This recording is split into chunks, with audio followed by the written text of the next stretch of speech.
আসন্ন নির্বাচনকে ঘিরে নাশকতার আশঙ্কায় সারা দেশে শুরু হয়েছে যৌথ বাহিনীর বিশেষ অভিযান। এই অভিযানে গত 2 দিনে বিপুল পরিমাণ অস্ত্র ও গোলাবারুদ উদ্ধার করা হয়েছে।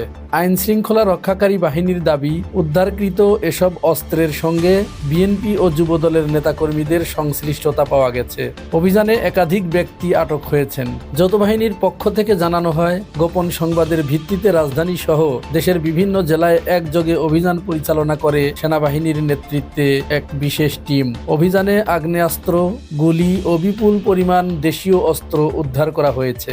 একই সঙ্গে রাজধানীর আশুলিয়া, লক্ষ্মীপুর ও ময়মনসিংহের গফরগাঁওয়ে অভিযান চালিয়ে মরণঘাতী আগ্নেয়াস্ত্র সহ বিএনপি ও যুবদলের বেশ কয়েকজন নেতাকর্মীকে আটক করা হয়েছে।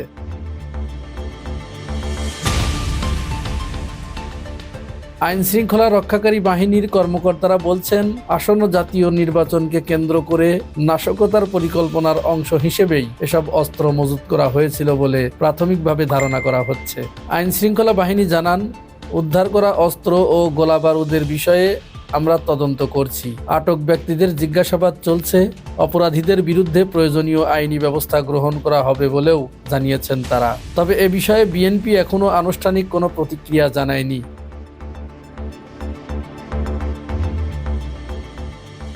দলটির পক্ষ থেকে আগেও এ ধরনের অভিযোগ রাজনৈতিক উদ্দেশ্য প্রণোদিত বলে দাবি করা হয়েছিল।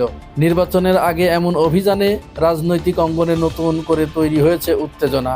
রাজনৈতিক বিশ্লেষকরা মনে করছে, ভোট কেন্দ্র দখল আর নির্বাচনে প্রভাব বিস্তার করাই ছিল এসব অস্ত্র মজুদের প্রধান লক্ষ্য।